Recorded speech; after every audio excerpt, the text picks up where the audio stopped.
Welcome to Flyers Game Day. It is Brian Smith, Jason Martinez. I guess we're supposed to go there. I didn't hear anything, but Brian, I'm assuming you can hear me. I can hear you just fine. Yeah, how you doing? I can't hear him for some reason. You can't hear Smitty, me? you take it for a second while we figure out my ear. All right. Well, we are here at I am here in Chicago, Illinois. The Flyers and the Chicago Blackhawks getting set to go tonight here from United Center in Chicago. It is a just an out and back for the Flyers. They're going to come home for a huge one on Saturday against the New York Rangers. Oh, okay. And they've got a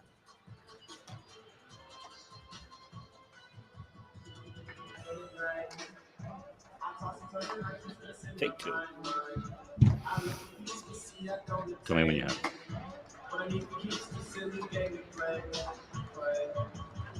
All right, here we go. Take two. It is Flyers Game Day. Flyers, Chicago Blackhawks. Tonight set to do battle. First time the Flyers will play against Connor Bedard, getting back into the lineup just in time to face the Philadelphia Flyers. And he's actually played really good of late in his return. So we'll talk about that and much more. And it feels like an eternity since the Flyers played a game and played a regular game because, of course, Saturday was the Stadium Series against the New Jersey Devils up at MetLife Stadium. But we get back into the rhythm of the season tonight with the Flyers in Chicago to take off on the Blackhawks. And, Smitty, this is probably the most disjointed three-game road trip I can ever recall. Team came home after each game.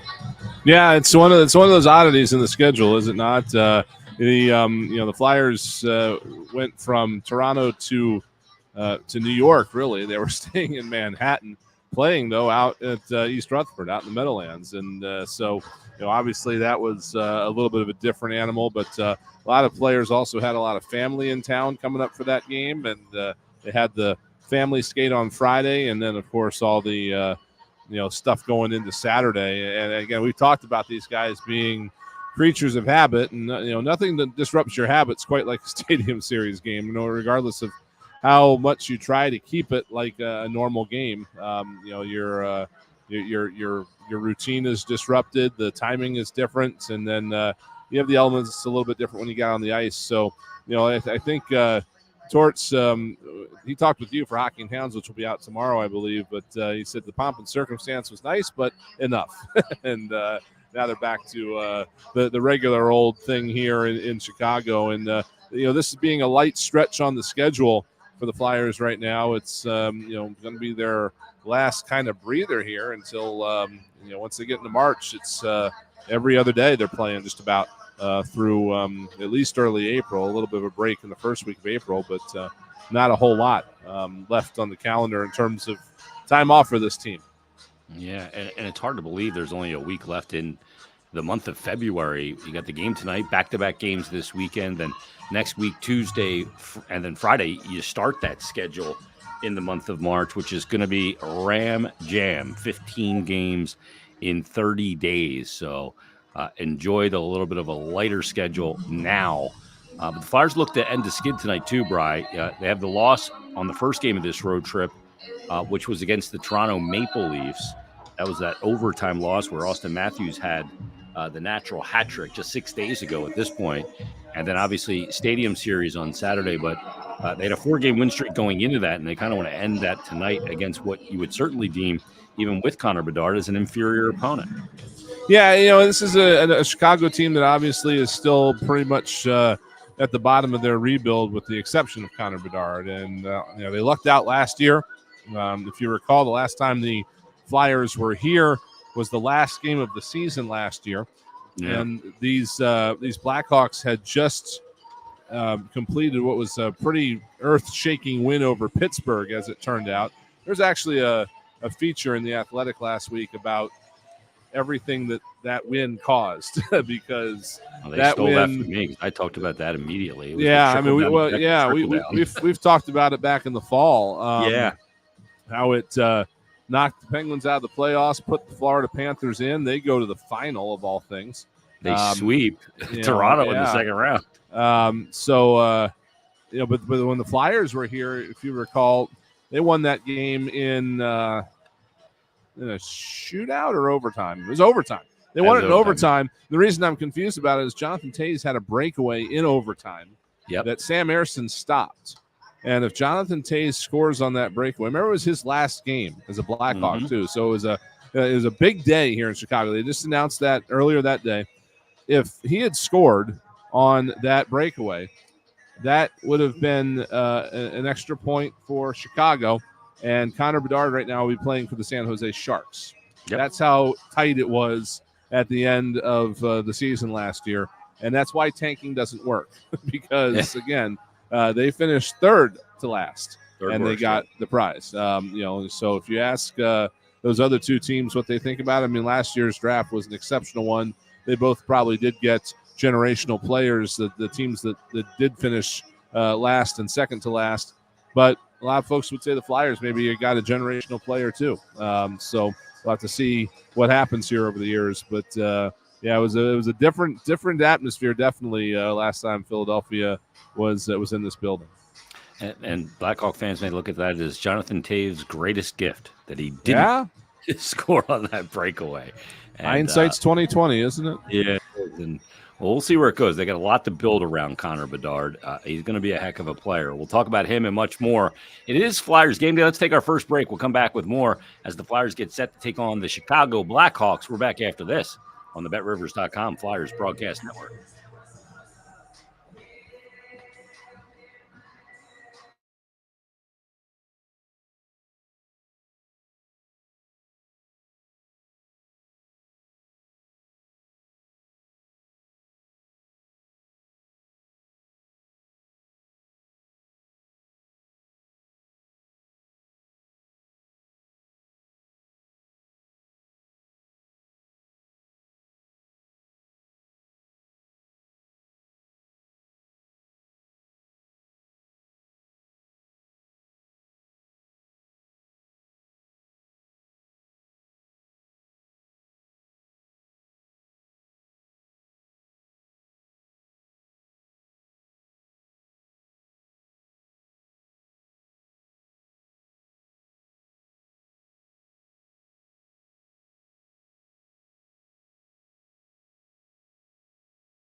Hawks, one of two against the Blackhawks this season. We'll see the Blackhawks in Philadelphia as I scan my schedule here. When is that? It's coming up in just a couple of weeks. I know that it's in the month of March. But that was going to be my guess. It's my birthday in March. Oh, wow. Yeah. Circle that one. Yep. Circle that one on the calendar. Yeah. So that'll be Connor Bedard's first trip to Philadelphia. Let's look at the standings real quick. These two teams, where they come in. Flyers third spot in the Metro, 56 games played, 65 points, 6 back of Carolina. Carolina's got 1 game in hand. New Jersey has 1 game in hand now and are 5 points back. So, again, it only matters if the games in hand turn out to be wins in hand. Chicago comes in the bottom spot of the Central Division of the Western Conference, 56 games played, 33 points there in the rear, 17 points to the Arizona Coyotes. Wow. And the Coyotes are 0-9-1 in their last 10. Oh, my goodness. Yeah, I mean, things on the Flyers side of the ledger, they really tightened up last night because the Washington Capitals took care of the New Jersey Devils, and then the Islanders and Pittsburgh went to overtime. Islanders win that one, so now they're tied with the Devils, both 5 points back of the Flyers. Again, Pittsburgh, I'm stunned they lost that game where they retired Jaromir Jagr's number the other day. And then, Los Angeles. Just a good old-fashioned gunfight last night against the Islanders. They were able to get a point out of it, but again, their runway is growing short, and you got to wonder, this is the first trade deadline coming up for Kyle Dubas with that team, and what's he going to do? Is it time to move on? I don't know. It's very interesting what's going to happen there, but obviously from the Flyers standpoint, they have their fate really in their own hands. This 5-point cushion. It's just a matter of making sure that they, you're not going to be perfect, obviously, but take care of the majority of games coming up here over the next 6-7 weeks, and they'll be still in a spot when it's all said and done. So the standings being what they are is just the nature of what the NHL is these days. Gary Bettman mentioned it to us the other night at the Stadium Series that they'd love to see 32 competitive teams, and they're pretty close to getting that. But this is obviously not the year to be competitive for the Chicago Blackhawks. But with this Bedard kid still dangerous on any given night, he's just back from injury. He's still wearing a full cage, full. It's not a cage, it's a clear visor, but full face visor. This broken jaw that he had, but he's come back like he hasn't missed a beat. Yeah, and his numbers on the season, they're not eye-popping. 42 games played, 17 goals, 22 assists, 39 points. He's a -24. I mean, his team is a -81 in goal differential, which is a stunning number. But since he's been back in the 3 games, I think he's got 6 points.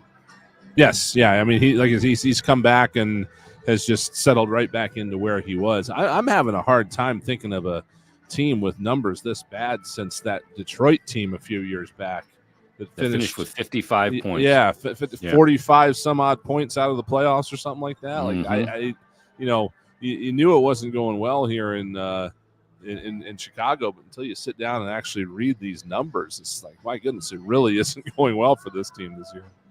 Well, here's the thing, Brad. That team, that Detroit team, I've actually cited that before as another reason tanking doesn't work. They ended up, I think, with the 5th pick in that draft, or 4th pick. Yeah, I think it's when they took Moritz Seider. Yep. I mean, that's, again, you never know, and that's why the system is the way it is, because the NHL does not want that sort of behavior. That is essentially not to be awarded, and I don't think the Red Wings necessarily were tanking that year, but they went that 25 straight years, and then, they finally hit the wall. I mean, that's what happens. Maybe that's coming for Pittsburgh. I don't know. Again, everybody seemed to think it was going to be a 1-year fix with the switching up at the front office and the acquisition of Erik Karlsson, and it hasn't worked out that way. No, it certainly hasn't. Hockey's a funny game. Let's take our last time out here on Flyers Game Day. We'll give you some perspective and what the Flyers lineup is going to look like in this game tonight as the Flyers have their first matchup of the season against the Chicago Blackhawks. We're back after this on the BetRivers.com Flyers Broadcast Network.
It is Flyers Game Day. It's Brian Smith, Jason Martinez. Flyers and the Blackhawks getting set to face it off tonight in Chicago. coming up on March 30th to wrap up the season series. We get to see every team twice. You see him once on the road. You get to see him once at home. And hopefully Connor Bedard will be healthy to make his first visit to Wells Fargo Center coming up on the 30th of March. Brad, one guy I want to talk about in particular on this pregame show is Joel Farabee. He had gone 23 games from the 7th of December all the way until the 23rd of January without ending up on the score sheet with a goal or an assist over that 23 games. He had 9 goals, 16 assists, 25 points, was a +8, playing 17-21 of ice time. But since then, in the 8 games that have happened since, he's only got 2 assists. He's hit a bit of a wall in his season. He's still getting good chances and getting opportunities, so I don't think you worry.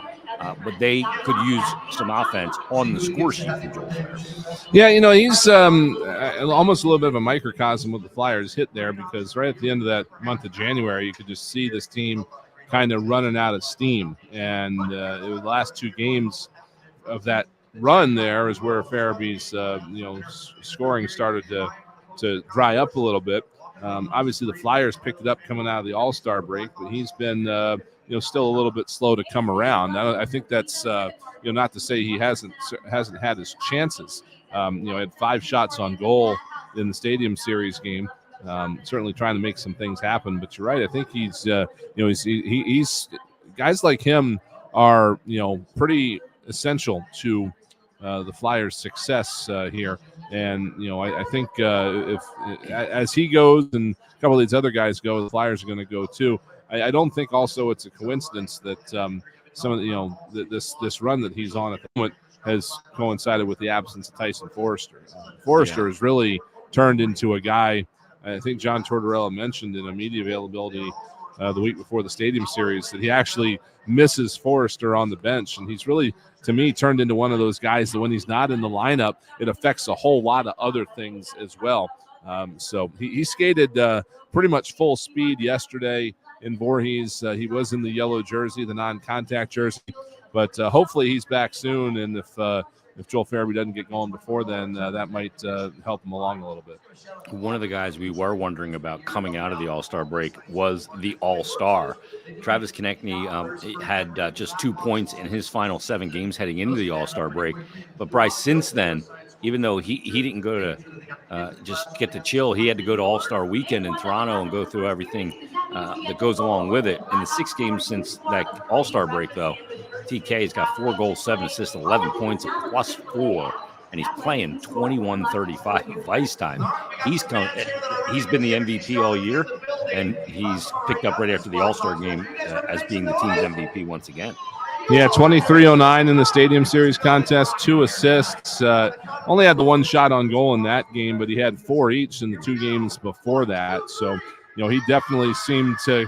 I know it's a thing that everybody looks at about getting the rest, and if you go to All-Star, you don't get the rest and all that. But I feel like he took some momentum from that All-Star game appearance almost. The Metro Division didn't do anything remarkable in terms of the competition and all that, but just being in that atmosphere and around players like that. And you got to remember, Toronto for him is pretty much the hometown.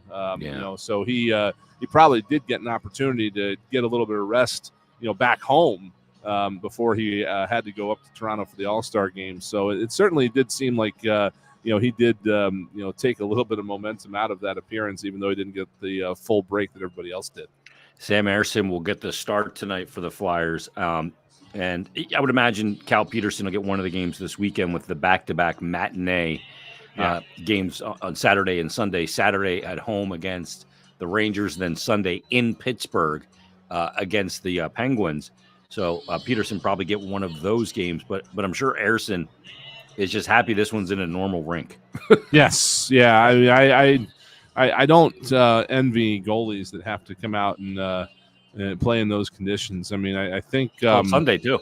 Yeah, I mean, I think the whole weekend, wasn't it the most goals scored over 2 games in an outdoor series like this? I don't know how many double games there have been back to back like that. I mean, obviously Tahoe did it and this one did it, but it was it was not very friendly, I don't think, the goalies this weekend, because in both the games they were really high-scoring affairs, and it obviously probably affects them, I think, more than any other skater on the ice. In practice on Monday, Torch was really making sure that his guys were at a high level of compete. They had off on Sunday. A lot of guys stayed over in New York on Saturday after the Stadium Series game, and they got back to work on Monday. But Torch was not letting them ease themselves back in. He said from the get-go after that Stadium Series game that this game here tonight really scared him, with words that I can't say on the radio. But the gist around the room for those 2 days was, okay, this is an opportunity to get out here and get 2 good work days in, really kind of hammer down on some details, and that's what they did. They took the opportunity to start to reinforce the defensive principles and reinforce the transition game principles. Those are the 2 things that are powering this team right now, and they're the 2 things that John Tortorella wanted to solve here over the last season and a half. And suffice it to say, the transition game is certainly a lot better than it was last year. It probably will continue to get better as the game goes on. But those are the 2 things, if you're watching this game tonight on TNT, that you're going to want to look for, is how do the Flyers defend, not just in the defensive zone, but in general, everywhere on the ice, and how quickly are they able to transition going the other way, because that's been the focus for the last couple of days. And this is a team against Chicago where you can get feeling good about your game offensively. They can give up some goals. Yeah. And, obviously a key is going to be you just don't want to put a guy with Bedard's skill set on the power play. So just avoid it. Don't even tempt it. But that being said, don't get yourself watching this guy either. He is not a big guy. He's diminutive in his stature. Right. And I think I don't think anybody's going to overlook him, especially where the Flyers have been as of late with some of their opponents. And Torch talked about this with us, that the Flyers have seen some really, really, really good hockey players on the other side of the ice over the last 2 or 3 weeks. Kucherov, Bergeron, McKinnon, all these guys. And Bedard may only be 18 years old, but he is in that category as well. So, that's probably something the Flyers are really going to kind of hone in on here over the rest of the season, is how to defend guys like that. And again, trying not to put themselves in a situation where, okay, the line you want defending this kid is tired, making sure there's another line ready to go. He did talk about that with us as well on Hockey and Hounds, that it's going to be just a renewed effort to defend some of these really good players, because they're going to see them. They're going to see them maybe in the first round, depending on who they get if they keep going, but definitely in the second round if they happen to get through it. The New York Rangers are a juggernaut right now, and so they're going to have to contain some of these better players around the league. Yeah, just look at the recent schedule coming up. You got Bedard tonight, Saturday. You're going to have to deal with Panarin and Zibanejad, who's feasted on the Flyers. Oh, God, that guy. Yeah, Crosby with the Penguins. Then you got Kucherov and Tampa again and Braden Point. Then you get Washington and Ottawa and St. Louis. And then you got Florida. You got to deal with Reinhart and Kachuk and Barkov. I mean, it's every night. They just keep on coming in. Yeah, you got Toronto 2 more times. So there's Matthews, Marner, Tavares, and Nylander. I mean, it's all the time. You're going to have to be able to kind of contain what those star talent opposition players have been able to do. And the only time they may not see them is if they get Carolina in that first round. I mean, that's the only time. So we'll see how it goes. Yeah, Aho can be that guy, but he's not a Kucherov, and he's not a Pasternak. Yeah, he's not at that level, but hell of a player. All right, stay tuned. We've got Tim Saunders, Todd Fedoruk there standing by with the countdown to face-off and all the first period action between the Flyers and the Blackhawks. You've been listening to Flyers Game Day on the BetRivers.com Flyers Broadcast Network.